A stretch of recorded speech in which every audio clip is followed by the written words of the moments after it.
Excited to have our new career spotlight today, and it is with Miss Crystal Robinson. And I am excited. She's coming to us from the arts background, and that's a broad category. So she's going to tell you exactly what she does in her career. And I'm going to ask Crystal to get us started and share with us your education, your background, and what you're currently doing today. Okay. I am from Chester, Virginia, and I went to Virginia Commonwealth University. I actually got a full ride scholarship to VCU for the arts program. And so I received a Bachelor of Fine Arts degree in interior design from VCU. And right now I'm doing interior design, and I also have I call a side hustle or a little business on the side called Crystal J Studio, where right now I'm doing a lot of bracelets, jewelry, necklaces, and recently started to do some t-shirts and hoodies and sweatshirts and things. So pretty, whatever really inspires me, I just kind of have to always be doing something creative with my hands. So that's what I'm doing right now. That's excellent. That's excellent. So, interior design, Mhm. you have a side business as well where you're doing a lot of design, as you Yes. mentioned, and you went to college, you said on a full scholarship. Yeah. Full That's scholarship. impressive. Yeah. My parents were happy, put it that way. I was happy too, but they were really ecstatic.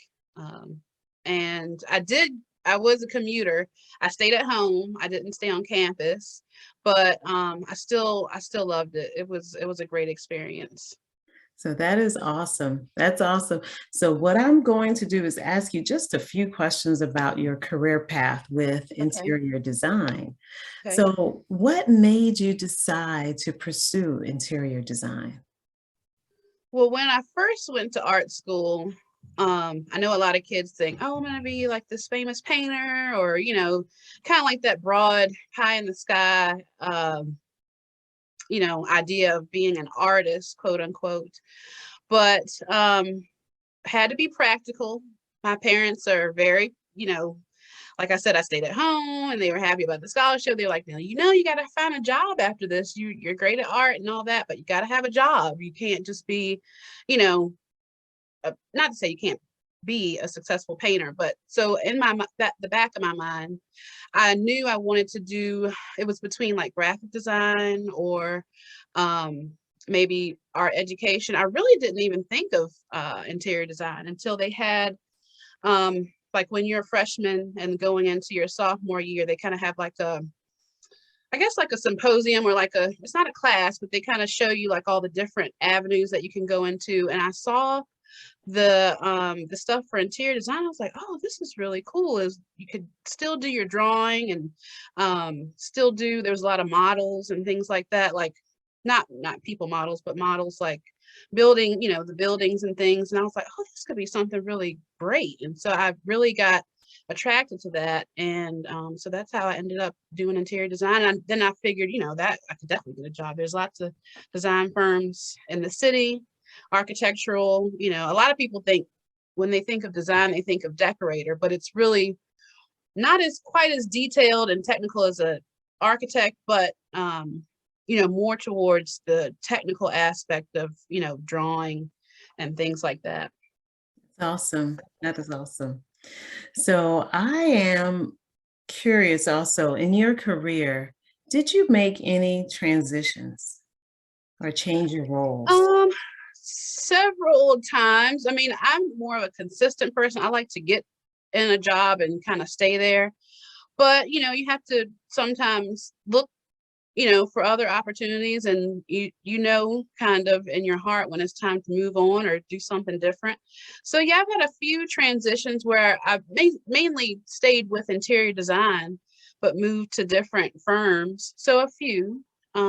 But really only one. I had a job right out of college with that working at a design firm with one of my professors. He told me that they were looking for like a junior designer, and so I got that job right out of school. almost like right before I graduated, I had a job. So I was like, man, this is great. You know, you never know what's going to happen when you get ready to graduate. You kind of get, scared, Right. like, what am I going to do? That's right. Um, and then maybe 4 or 5 years after that, I worked for another firm for a few years. And then I had my son, Oliver, and I was able to work with him there at she had her business out of her home. And then Oliver started to get ready to walk, and he was starting to get mobile, and we thought, I don't know. So then I kind of transitioned to working from home for myself and doing contract work with her. And then I had a couple other um, clients. So kind of a few transitions. And then between there, I worked at another design firm for a short while. And then after that is where I'm at now, working for the state, doing interior design. That's So awesome. not long. I mean, not many, but a few. That's wonderful. So, in your transitions, what did you feel made you successful at each of those? I think one, you always want to take what you've learned in the previous job and apply it to the new job, but also at the same time, be willing to learn. Like, you don't want to be stuck and thinking that you know everything and that you can't learn anything new, because within interior design there are several different venues. I mean, the first job was more hospitality based, and so is the second, but then the third one was more commercial, more like office spaces. So sometimes you don't get to do the same types of things, more towards construction documents, more codes and detailed things. So you kind of have to, as we tell Oliver, my son, you have to be a chameleon, and you have to you got to go with the flow sometimes. And so, but you also apply what you've learned. Like I said, you got to kind of do both. You got to be willing to learn, and you have to, don't make the same mistake twice. Kind of learn from what you do wrong. So, That's excellent. That's excellent. And what you just said is so important to continue to learn. hmm all the time. And that's the key. And I personally can experience, I can share my experience. It's very similar with you, that you have to continue to learn and evolve because different hmm opportunities come up Right. and to be And things are successful. changing all the time. Absolutely. Absolutely. So, have you had to take any key risk in your career? And if you could share maybe one or two with us.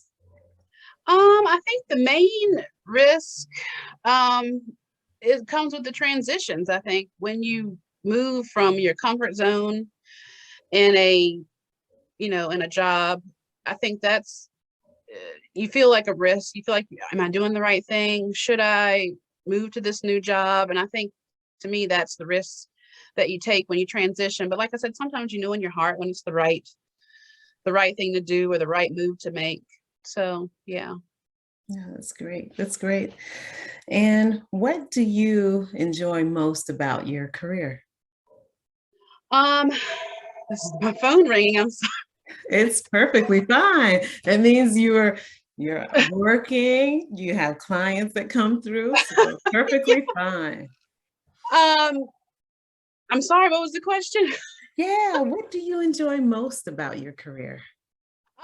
Mostly I love being creative. I think that is the one thing that throughout my entire life I've just been creative, like from, I don't want to say from day one, but as a child I've always been creative, and I've always had a little bit of, I want to say, entrepreneurial spirit in me. I mean, some kids are out selling lemonade on the corner, and I was tie-dyeing t-shirts in my bathtub to sell. So I mean, That's awesome. I love being able to be creative, and also I love like the customer service aspect of it, working with customers and clients and helping them out.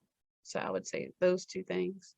That's awesome. Well, I'm just curious, how old were you when you were selling your tie-dye shirts? I was probably eight or nine. That's Yeah, I all. learned how to tie dye, and I was like, oh, I want to sell these. I don't know what made me want to do that, but That's but wonderful. I sold quite a few. I mean, I did pretty good. That's It awesome. was fun. I should do that again actually now. See, Tie that's dye's back. It's that's back right. in. Right. That's right. That's right.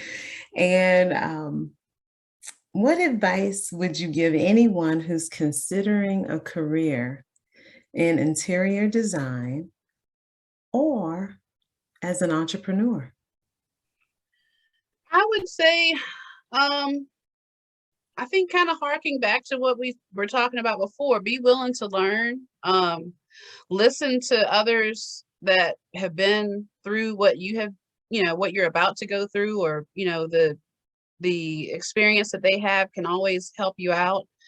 Um, and be flexible. I mean, and it's always going to be something different than what you, well, not always different than what you think, but everything is not always what you have in your mind. So you have to kind of, be open to what different things might come about as you go through your career. I guess that applies to any career. But specifically interior design is more technical than what you would think. I mean, there's a lot of things with like codes and clearances, and you just have to be mindful of those things. Sometimes those can be tough to remember, like all the things like 3 feet from this and that, ADA clearances and stuff like that. But yeah, I would just say just be willing to listen and learn from the people that have done it before you. That's great. That's great. And I would say from my side, what you just said about it being more technical than you thought, Hmm. that was very helpful to understand as well, the different codes. So I've heard people with codes with construction, when they're Yes. building homes and Hmm. buildings. But it's great to know that in your job, you also need to be aware of those types of codes as an interior Right. designer. Yeah. Okay, now Yeah. that's great. Well, I have had a wonderful time talking with you. Um, Likewise. yes, and I have seen your products from your store, and you do a fantastic job there with Thank your you. Thank you. bracelets. Thank you. You're welcome. And so today was a wonderful chance to hear more about your interior design experience. Hmm. Hmm. So I want, in our last few minutes together, is there anything else about your career that you would like to share with us that we haven't covered yet? Um, I guess we covered everything. I guess, I want to just reiterate, stay learning, stay hungry to try to do different things. I mean, there's so much technology and stuff out here now. Just try to keep up. It's hard to keep up, but try to keep up with all there's so much social media, and people are doing podcasts, and like we're here on a Zoom meeting. I mean, just try to continue to grow with that, and don't get stuck in what you always know. Try to get out of your comfort zone, which to me today is getting out of my comfort zone, because I'm not used to being on video and like talking, being interviewed and stuff like that. So yeah, just try to push yourself, I guess, let's say. That's awesome. Well, I am very happy that you joined us. I'm very happy that you chose to push yourself today Yeah. I did. and share your story, because I do believe your career path, I don't hear about it as much compared Yeah. to some others. So I think this is Hmm. going to be very insightful to others that are creative, Oh, good. I considering a hope so. design career. So this has been fantastic. So I Good. look forward to talking with you again and inviting you back. So Oh maybe later yeah, this for year or sure. next year. Okay, definitely. I would Awesome. love that. Yay. Well, we would love to have you back. You Thank take you. care and All thank you. right, you too. Thank you.